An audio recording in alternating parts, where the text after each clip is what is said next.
Good afternoon, everyone. On behalf of We Create Space, we are delighted to welcome you this afternoon to this fantastic conversation with our very special guests, Roxane Gay and Megan Pillow. Hopefully, you can see them on screen. Hi, Roxane. Hi, Megan. Hi.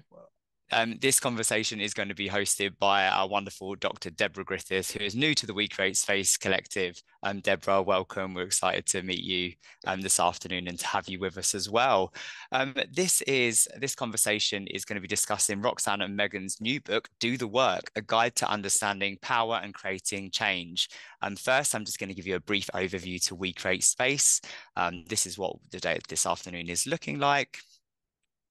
So we are a global platform providing DEI provision and support to organizations who want to make their workplaces more inclusive for LGBTQ plus and underrepresented groups.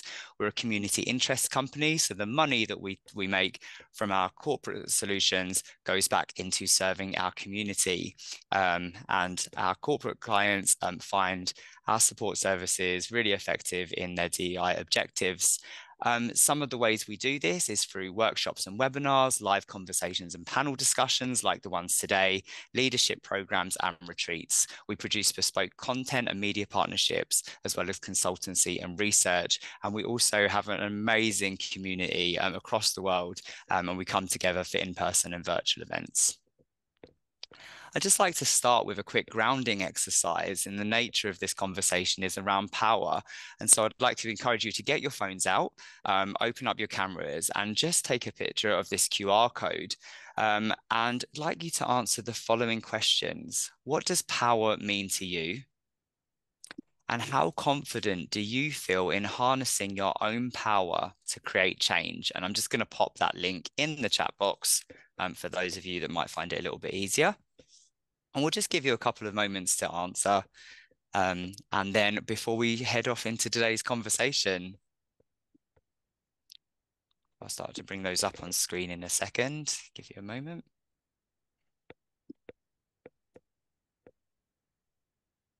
There we go. So what does power mean to you? Let's have a look what you're saying.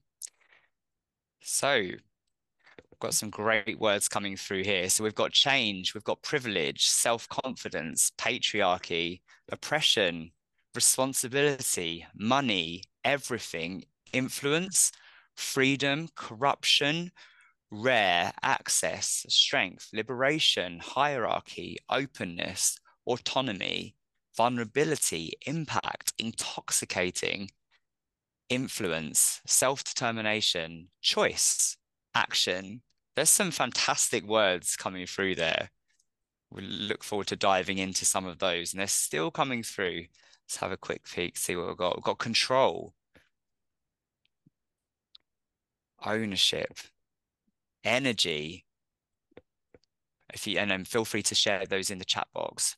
Do share your thoughts and comments in the chat box as well throughout today's session. Far from distracting from the conversation, it helps to bring the conversation to life. We love to see those thoughts and comments. Share your experiences, share your intros as well. We love to know who our audience are in the absence of seeing you face to face.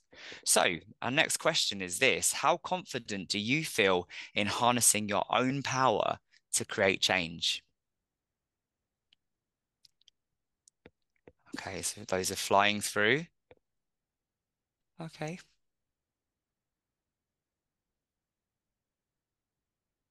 Keep an eye on those. So it's flexing quite a little bit so far between very confident, quite confident, a little confident, and not very confident. We'll leave you to answer those, but hopefully by the end of this conversation, those of you that are on the a little confident to not very confident side will flip into very confident and quite confident. So today's conversation, we are joined by Dr. Debra Griffith, who is hosting this conversation, and the authors of the book Do the Work, Megan Pillow and Roxane Gay. We are delighted to welcome all of you to this conversation. Thank you so much for making time. And Debra, I'll hand over to you. Thank you, Neil. I'm so happy to be here. My name is Dr. Debra Griffith. My pronouns are she, hers. I have to say I love this book. It's been a very long time since I read a book that I marked up so much. So thank you so much for writing this. I would love to just get into some quick introductions again. My name is Debra. I have worked in higher ed for over 20 years, really pushing the agenda of trying to create change for our students at a very high level. And I also am a consultant where I really try to empower women of color leaders to really step into their power. So that's a little bit about me. I'd love to have our authors introduce themselves. We can start with you, Megan, first. Sure. Can everybody hear me okay? Good. Yeah. My name is Megan Pillow, and I am a writer, editor, and scholar. I'm also Dr. Gay's project manager, and I help co-edit The Audacity. And I live here in Louisville, Kentucky with my 2 children. And what she's not telling you is that she's also Dr. Pillow. I didn't mention that. Should have. Come on, Megan. Which is use the full titles. So I always love to refer to a hardworking woman who earns a PhD as such, but I only make men call me Dr. Gay. And I'm Roxane Gay, and I'm a writer, a professor, and an editor. And I live between Los Angeles and New York with my wife and my adorable, very needy puppy, Max, who lives by my side all day, every day. And yeah, I write books, I write essays, I write short stories. I do all kinds of different things. And it has been a pleasure collaborating with Meg on this book. So thank you both. How did you meet? I can tell that story if that's okay with you, Roxane. In 2018, I was still working on my PhD. I finished in 2020. I defended my dissertation in April of 2020, graduated right into the pandemic. But before that, I was just a grad student like so many others. I was teaching a class, a women's literature class, and I built it around Difficult Women, her short story collection. I used that as the framework. And I thought to myself at the time that I would just reach out to her. I said, I'm just going to reach out to her and see if maybe she might be able to answer a few questions from my students via email. And she emailed me back 24 hours later, and she's like, no, I'm not going to answer questions. I'm going to Skype into your class. And I was floored. I was floored by the generosity, by the opportunity, and it was wonderful. My students loved it. They had so many questions. They were such big fans of her by the time the class came around. And after that point, we just kind of stayed in touch. And I like to tell this story sometimes too. I applied for several jobs with her before I got my job with The Audacity, and I got the loveliest rejection. She would compliment my writing, compliment my work, but she would say, this is just not quite the right fit for you. And then when the opportunity came up to be co-editor, that was, I think, December 2020. And I submitted my materials and got the job, and then I worked for about a year just freelancing for her, and then came on in January 2021 working full-time for her. I love that. I love that. So, the title, Do the Work.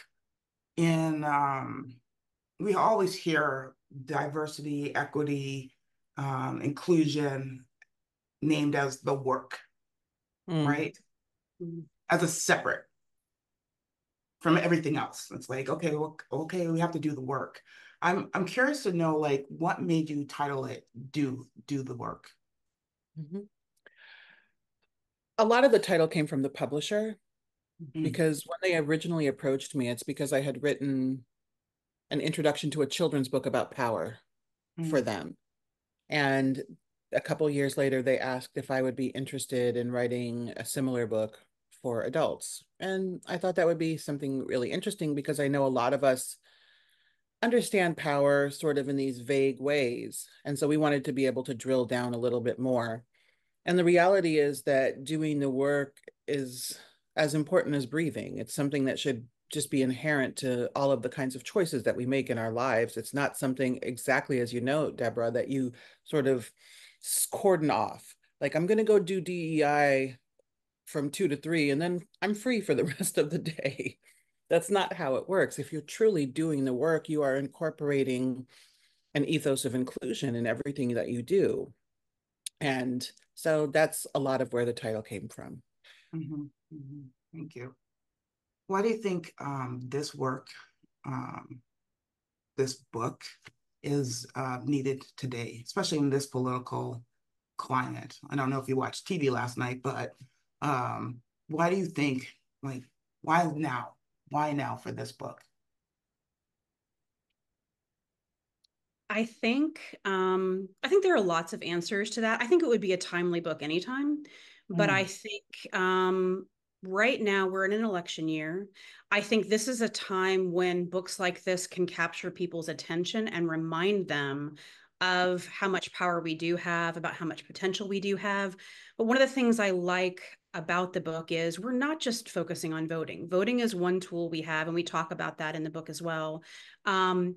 And so I think it's timely to introduce this in an election year when people are energized and motivated, but also hopefully the ideas that we present, the things we are asking people to think about, the beginning kind of framework of the work we're asking them to do will kind of motivate them beyond the election this year, and will help them see that there are so many things you can do after the election. That's just one single day, one action, but this can become a daily practice for you if you choose to go that route.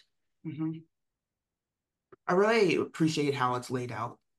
It is like a roadmap. I know you referenced it as a roadmap, creating your own roadmap at the end of the book, but this book really is a roadmap. So I just want to say, like, thank you for laying it out the way that you did. Why did you choose to do it in this way, right? So you have 5 different sections, you have questions, you have quotes throughout the book. Why did you lay it out in this particular way? We wanted to make it accessible. We wanted it to feel readable. A lot of times when you talk about power in the theoretical sense, it can feel inaccessible. Oftentimes there's a lot of jargon and terminology, and it is important, but we also wanted to be able to present that and distill it for a range of readers. And this is truly intended as a workbook. And so we wanted people to be able to pause, digest, and then try to start to apply some of the concepts that they've learned, to think about how it would function in their own lives, et cetera. And then, of course, the quotes are just, again, for readability and to try and take the most interesting quotations and highlight them in the same way that you would do a pull quote in a magazine article. We want you to be able to read this book in different ways. And I hope that we've accomplished that. Who's this book for? Who did you write it for? It's another great question. I think that you can never really know the entirety of your audience, but primarily this is a book for people who are looking to understand power in a more nuanced way. Meg, what would you say? I think, I thought of lots of different readers when I was thinking of our audience for this book. I was definitely hoping that people who perhaps were interested in getting involved in organizing, but perhaps didn't have enough experience. They weren't sure where they wanted to start. They could start with a book like this and feel like they were getting a grounding, feel like they were getting a framework for where they could go if they wanted to get more involved, especially in their communities. One of the things that I have heard a lot in conversation this year, but frankly, it's been a refrain since 2016, is that people have felt helpless. They have felt like they have been disempowered by certain legislative decisions, political moves. And I think that anything that we can do to give people a pathway or a tool to help alleviate that feeling of helplessness is something really really wonderful. And so that's what I hoped for. So I was thinking of kind of like a small audience, but then I also thought this is for anybody who, you know, who really feels like they're struggling and they don't know what to do, but they want to do something to feel like they are, they're going to motivate change in some way. I think you did it. When I wrote it, I read it in two ways. I read it as an individual, right? So great history, great, like you bring in so many different theorists and writers, and I'm like, wow, I'm really like learning so much. And then when I went through it again, I'm thinking it from my lens of a chief equity programs officer, and how can I help the people that I'm leading learn and be in the work of learning what to do, how to do it. So it's a workbook that I can also take to work and give to the people that I'm trying to help mobilize change within a system. So yeah, it's great. But I could keep going on about how great it is. So let's just get to section 1, where you talk about the theories of power. Why did you think it was important to bring in so many different perspectives of power, right? You could have just written it and said, this is what I think power is, but you decided not to just do it like that. You decided to have us like really get grounded in like different lenses of how power has been used or thought about. So I'd love to know more about why you laid it out that way and what the hope is for the readers when they go through that first section. Yeah, well, the reality is that there are all kinds of theories of power from all kinds of thinkers. And what we hope is that people will look at these different theories of power and these different definitions of power from a range of thinkers, and then use that as a foundation to then create their own definition of power. And so it's just important to us to draw from a range of scholars. And one of the great things, and this is all credit to Meg, especially in that first chapter, is that each subsequent definition or explanation of power, they kind of build on one another. They get more nuanced as we get deeper until you get to Hannah Arendt. And I thought that was just a really elegant sort of scaffolding. And I can say it that because I didn't write that part. So I'm just going to brag on Meg a little bit. But it just was really elegantly done. Mm-hmm. Meg, what did you learn about power as you were researching, writing this section? What really came to light and what surprised you? Well, first of all, thank you, Roxane, for saying that. I appreciate that. That was kind of my goal, was to try to have them build off of one another. One of the things that I learned that I thought was most helpful was when I started, you know, I had my own conceptions of power from my own time in academia and also just, you know, life experience. This gave me the language to begin to talk about it more effectively, but it also simultaneously reminded me of how dynamic this term is and how many people have been talking about this for years and years and years. And I think that what that does, at least what I hope it does for people, is what it did for me, which is it reminded me that, okay, you know, this is going to be a conversation that might change every time I go to a different group of people to talk about power. Some people might focus on this particular theorist and use that to kind of, you know, undergird their understanding of power or their thoughts on power. And somebody else might use this one, and somebody else might pull from someplace completely different. But I think reminding ourselves that this is not a fixed term. It's changing. It is changing still. And everybody is going to have their own ideas, their own experiences with that. And that makes it both a little frustrating, but also flexible. It gives us a place to go and just reminds us that every conversation we have about this is going to be quite different from others. So. Thank you. As we continue to build on that power, we move into section 2, where you title it, Who Gets to Have the Power? There's a section that you put in here that just kind of struck me. And Megan, I had asked if you could read from a little bit about that on page 40. Yes, absolutely. I'm going to read from this section. It is on page 40, Power, Gender Identity, and Sexuality. And I'll just read that paragraph. I do want to preface this, though. one thing I like to say that we didn't get to actually say in the book, but Janelle Monáe, around the time that I was revising this, she came out more firmly with her pronouns and decided she was going to use both she, her, and they, them. And for consistency, and because I was using they someplace else, I used she consistently for her, but I always like to kind of just reference that for people so they understand that, you know, this is changing, but we also try to honor what she, you know, is using for herself. So this is just a brief paragraph. One of the most revolutionary moments in Janelle Monáe's video for her song Lipstick Lover is in the opening, when a woman leans over and kisses Monáe. She looks directly at the camera, breaking the fourth wall. Then she is pulled by her feet into a pleasure enclave by another woman with Janelle Monáe Presents written on the back of her swimsuit bottoms. That knowing look, Monet's ownership of the scene, and the fact that men are largely absent are ways of inviting the viewer in, but only on Monet's terms. She controls the narrative. Heterosexual men might be allowed to witness this scene, but their gaze does not dictate the action. They are forced to view the scene through Monet's eyes, and they are not afforded any ability to take action or otherwise engage. The video and song are for and by non-binary people and women, and men are relegated to seeing but never touching.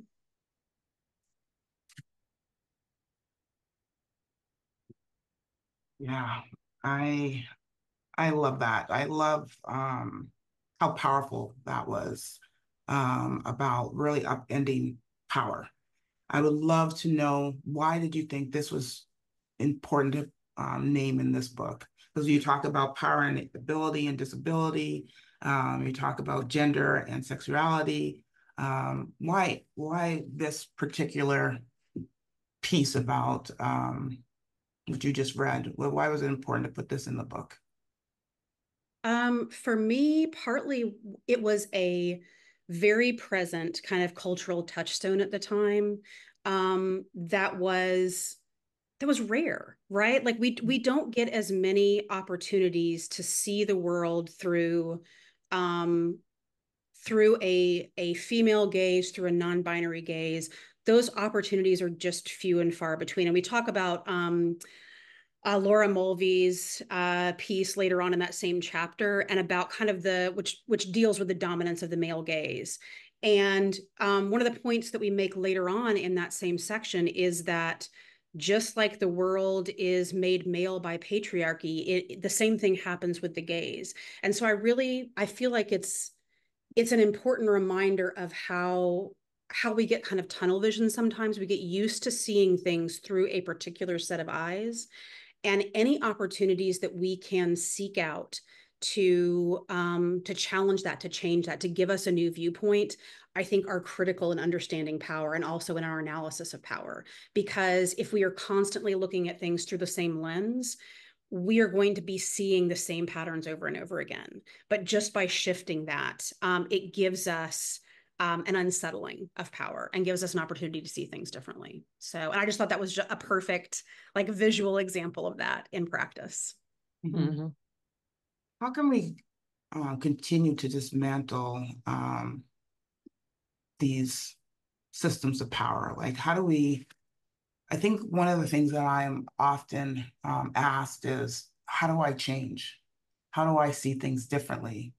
I don't have any power, so how can I change anything, right? So there's just like not understanding how powerful people can be, right? That we all have power. How do you help people understand that they can change, that they can see things differently, that they do have power to make difference? Absolutely. And that's a great question. One of the key things to remember is that, especially in a Western context, almost everyone has some power. We may not have as much power as we need, deserve, or want, but we do have ways that we can effectuate change. And of course, the more privileged you are, the more power you have. Mm-hmm. And just as you can have power, you can also be disempowered. And so it's important to hold all of these truths at the same time. One of the key things, and this is why we see so little real change, is that you have to be willing to get uncomfortable. Mm-hmm. Sometimes when you want to create change, when you want to see shifts in power, it means that you have to give something up. You have to cede power to someone else in some way. Or you have to try and take power, which is always intimidating for most of us. And I include myself in that. I also know that you can't just sit around waiting for someone to come and show you the way. And a lot of times we do that. Someone, please tell me what to do. How do I create change? How do I go out into my community? How do I do this? And first of all, the internet is right there. And you can avail yourself of just searching around for ways that other people have tried to create change in their communities, but also like look into what mutual aid is happening in your community. Who do you know that just might be doing organizing around whatever issue that you are most passionate about? Join. One of the things that's also important to remember is that rarely do you need to create a new organization to create change. The reality is that the infrastructure for change is already here. There are already people who are doing this work day in and day out, primarily at the grassroots level.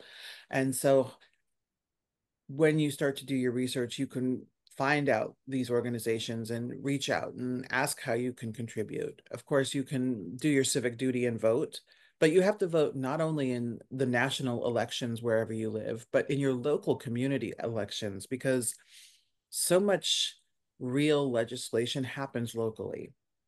And that's the kind of legislation that's going to affect you more directly.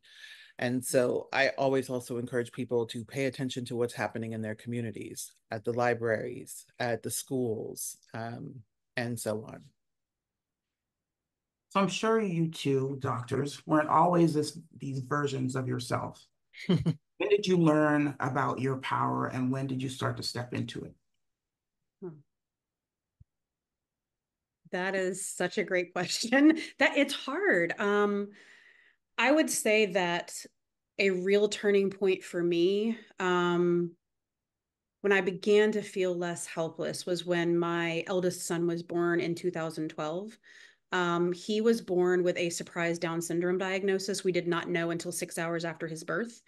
And that kind of unsettling of what you think the future is going to be like for your child, what your expectations are for what, infancy and babyhood and toddlerhood and so on are going to be like, it can be really destabilizing for people.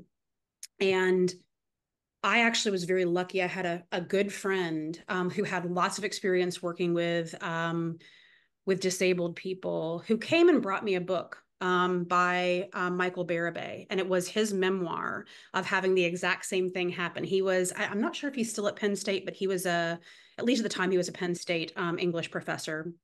And same thing happened to him and his wife. They had a child born, Jamie, and it was a surprise Down syndrome diagnosis. And reading about his experience was so helpful and comforting, but also it gave me my first look into disability studies and advocacy. And that was what drove my desire to go back and get my PhD. I decided I needed to do this in part for my son, to give him a better life, but also to better understand his experience, especially before he had the words to talk about it, and to hopefully try to build a better world for him. And knowing that somebody else had been through that experience, that I could tap into this whole legacy of disability activists and scholars who had been doing this work for so long was so heartening to me. So that was kind of my first moment. And then I had a smaller moment in 2016 when Trump was elected, but the next big moment for me was 2020, partly because of the pandemic and seeing what disabled folks were going through in the pandemic, but also because I lived in a city that was at the heart of the protest. Breonna Taylor was, somebody who lived in my city, and being in the streets with people, especially when most of the protests were, despite the fact that we have a very large white population, it was mostly Black people in the streets. And seeing the militarization of Louisville's police force and police department, watching them bring in the National Guard, watching them put up concrete barriers around us, and watching, tanks come rolling down the streets, that was tremendously upsetting, but also motivating. And watching people stand up against that was incredibly powerful. So those were kind of important incidents in my own life that taught me a lot. Mm-hmm. I would say that I have never thought of myself as an activist. Mm-hmm. And in 2009 or 2010, I read an article in the New York Times, and it was about a young girl in Cleveland, Texas, who was gang raped. And she was 10 or 11, and she was assaulted by about 30 men. This happened over the course of several days. It was videotaped. Everyone in the community sort of knew this was happening, and nobody stopped it. And the New York Times wrote an article about how the town was reeling. And I was shocked because who cares about the town? The town where this was allowed to happen. What about the child at the heart of it? And they were like, what was she doing out at night? Like, she's 10. What are you talking about?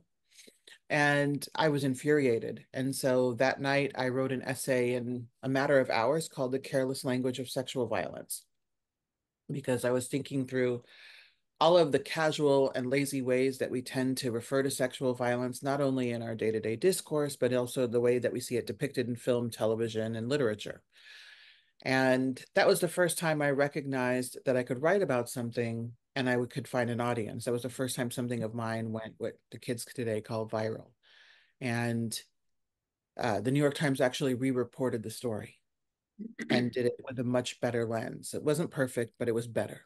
And it had the necessary focus on the victim at the heart of this crime and the perpetrators and how egregious the crime was.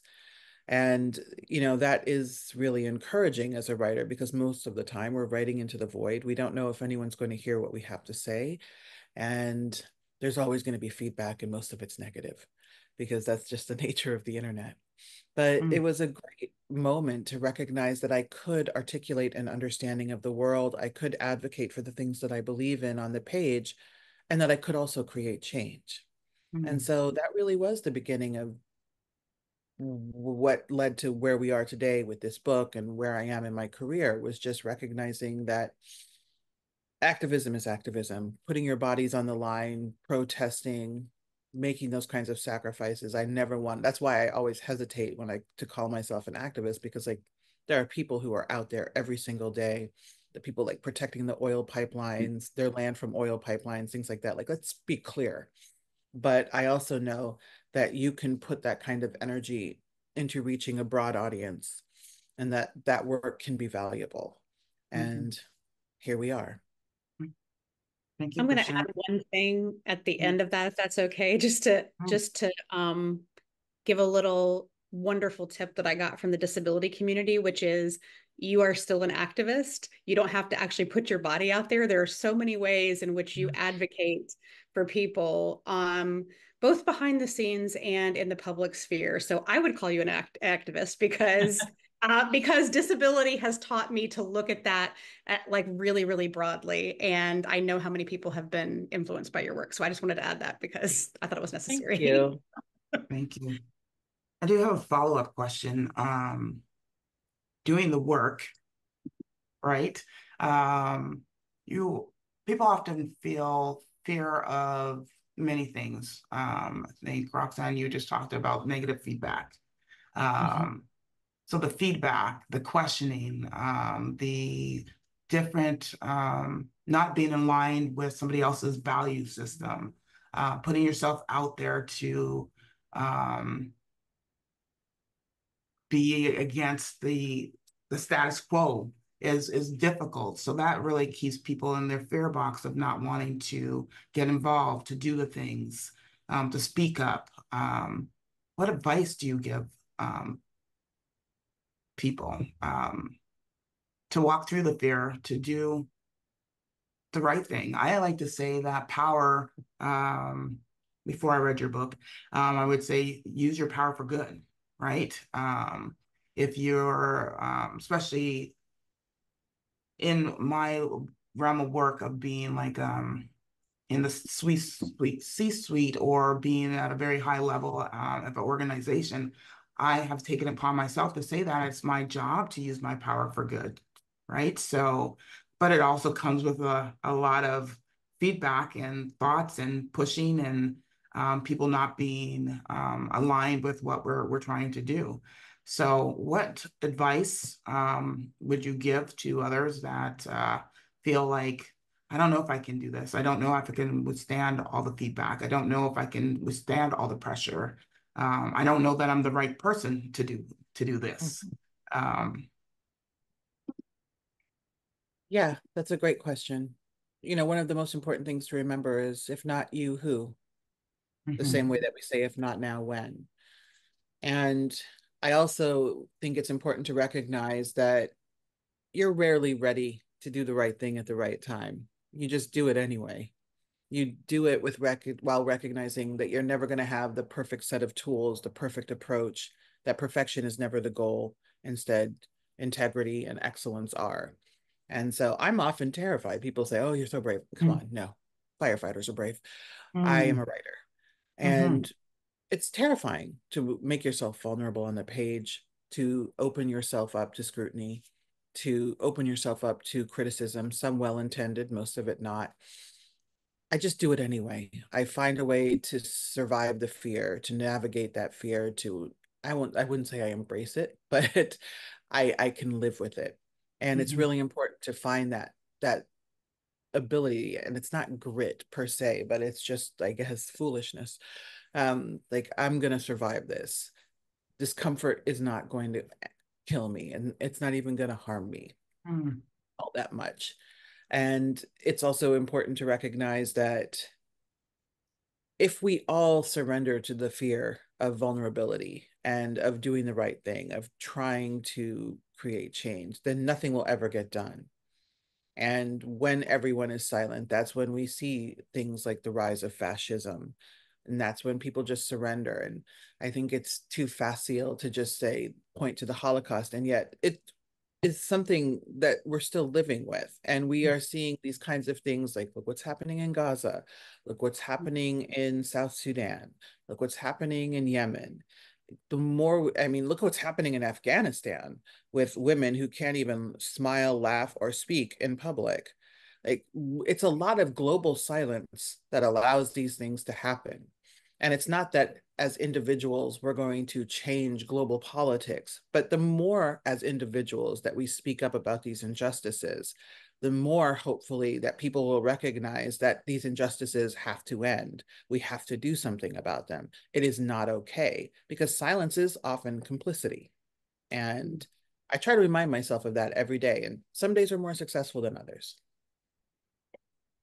I think there are a lot of mechanisms, a lot of systems out there that are intent upon making us feel isolated and lonely. And many of them are quite effective. And so I think part of the work that we are charged with doing is figuring out how to connect beyond that. And to reach out to people. And I know, like, I mean, I'm a queer woman who lives in Kentucky, an incredibly red state. I have a disabled child. There are many, many days and nights where I look around and I think I feel very, very alone. But I try to remind myself that there are so many other people out there who feel that same way, who are reaching out. There are ways that you can reach out in your community. There are ways, this is one of the great things about online, is that you can connect with other people who share your values, who share your beliefs across, huge expanses of time and space. And I've been very lucky. I've been very lucky that I have been able to watch Roxane do what she does and to see that modeled, exactly what she's talking about. I also have had a mentor who was my first creative writing teacher I've known since I was 16, who he runs a group called the Appalachian Poets, which is essentially a group of Black writers writing about the Appalachian experience, because so many people have seen that as a white experience. And he has been somebody who has lived very much also of what Roxane is talking about. And so looking to the people in your life who you see doing the hard things, who are modeling that, not just in what they say, but in what they do, the actions that they take, it helps when you're scared. It helps to see those other people, to seek them out, and then to find the other people who can kind of sit in that fear with you, and who know that you can't really step away from it, but that you might be able to share a little bit of it together. And that makes it less scary. So making those connections and also seeing those models and mentors out there, I think can go a long way to alleviate that. Thank you. I have another question. Not one that I sent you, so just bear with me. How do you racially identify? Who, me? Oh, Yeah, both of you. With you? Roxane, you want to go ahead? Yes, I identify as Haitian American. And I'm a first generation American. My parents are from Port-au-Prince, Haiti. Mm-hmm. And also, I'm fine with Black. I also consider myself Black, but yeah, Meg. Yes, and I am a white American, Caucasian American. So how did you two come to write this book is one question, right? So just knowing that's an interesting dynamic. Mm-hmm. If we are looking on page 71, and this is in section 2, we're really talking about Peggy McIntosh's unpacking the knapsack. And there is on page 71, it has a list of that you can check your privilege. You actually encourage us to do this. I was struck by how many boxes I checked off. I'm sure you two also did this exercise. When you're talking about crafting this book together, I'm curious about what kind of conversations that you might have had around your each of your powers, right? Just based on how you identify. Because I think that is like such an interesting dynamic to have conversations around power. Not just, we're all doctors. We're probably able to talk about like how much money we make. So that gives us a different part of power. But the race piece, how people view us, how we walk into a room, and Megan, you might be seen a little bit different than Roxane. You definitely would be seen different than me, right? How do you have these kind of conversations around power, and why is that important in this this day and age to continue to have those kind of conversations? Mm-hmm. You know, we didn't really have that many conversations about that, in that one of the key reasons I wanted to work with Meg on this is because she has such a nuanced understanding of power, and she literally does the work every single day in her own community. And in a community that is, I'm from the Midwest as well, and I'm from Nebraska, and it is very challenging to be liberal, to be progressive in these places. And so, especially when I saw her doing a lot of activism around Breonna Taylor, I knew that she got it. I knew that I was not going to have to like explain racism to her to then like be able to write about race effectively in the book. I knew that she would know. And I would never work on a project like this with someone I had to teach. And so that was the great thing. We just did not have to have that sort of kind of conversation because we already had that shorthand. I trusted her, and I believe she trusted me to be able to approach these issues ethically and with nuance and without unnecessary instruction. Like, we're not doing race 101 with each other ever in life, or sexuality 101 as queer women, or things like that. Like, no, she's just a baller. So I was not worried. And we just kind of didn't need to have those conversations. Instead, it was more like logistical, like, how are we going to structure the book? What are we going to put here? What are we going to put there? And she helps me with research day to day quite a lot. And it was also great to be able to say, I really appreciated this thing that you pulled on Foucault. Can you find something else that might supplement it, and things like that?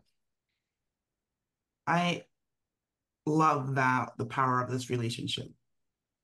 And I bring this up because other people have to have these conversations, the one-on-one conversations. If you're thinking about this book, How do we use this book to have those conversations? Because we need each other. Mm-hmm. Yes, absolutely. And one of the key things that I think everyone needs to remember is that I think it's important to identify with our communities and to embed ourselves in our communities. And sometimes you want to be in a space that's just for people that understand how you move through the world. But when we're talking about the kinds of change that really will upend power structures that oppress all of us, we're not going to be able to do it alone. And no one group should be doing more work than others. And historically, quite frankly, it's Black women, women of color more broadly, that do a lot of this work. And then, of course, women, we just do this work all by ourselves without help, and then everyone reaps the benefits. And so we do have to work together. We have to work with people who are different from us. We have to learn from people who are different from us. And also, once in a while, we have to be willing to teach people who are different from us. A lot of times people just sort of throw their hands up and they say, what can you do? Nothing can really be done about this. No, we cannot surrender to the idea that nothing can be done at all. It's just lazy. You can have an off day. You can have a day where you're just like, I can't do this, but you cannot surrender to hopelessness and then assume that everything is going to be okay for everyone. You might be okay, but the more vulnerable among us will not. And so I also try to keep that in sight. Megan, I know that you want to say something, so sorry if I cut you off. No, not at all. Not at all. When I think about this book and also about your last question, I'll kind of roll my answer to both of them together. I really appreciate it. I'm sure Roxane knows this. It means more than I can say to have her say what she just said. I also would like to acknowledge that I think that if she had met me 10 years ago, she would not have said those things. I had a tremendous amount of work to do after my son was born, and my entry into disability studies made me very aware of that. And at first I was looking for exactly what Roxane was talking about, which is somebody to explain it to me, somebody give me the rundown, somebody help me understand what I need to do. And being with my son in all white spaces, I wish that I had come to this realization earlier. I'll be honest, it's embarrassing.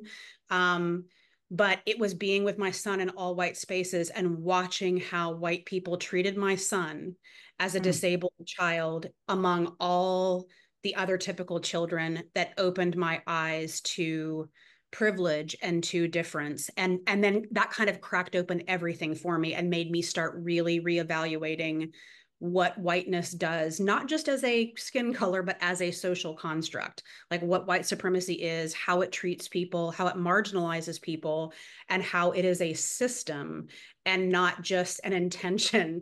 And I had to start doing that work on my own. And I had to come to the realization that I had gotten a lot of things wrong, and I was going to continue to get things wrong, and I was going to screw up and make mistakes along the way. But that in order to become more aware of my privilege and power, it was going to have to be a process that I engaged in every day. And I also had to be willing. This is one of the things I said in another event that we did, but you have to be willing to make mistakes and embarrass yourself sometimes, and then just accept that. And if somebody comes to you and says, hey, that kind of sucked that you did that, or that was wrong, and here's, a little bit more insight, you just got to sit with it and take it, because that's the learning process. And I think a lot of white people in particular, there may be other people who are also bad at this, but this is my experience, who are raised in, white families, who go to white schools, who go to white churches, who are in predominantly white spaces for their entire life. You have to be willing to recognize that and step out of it in order to really begin to understand what other people are going through. And so now when I look at this book, I think to myself, this is the book I wish I'd had as a starting place, 10 years ago. And I wanted to give somebody else that opportunity to begin, because this isn't the end, right? Like Roxane and I talk about this all the time.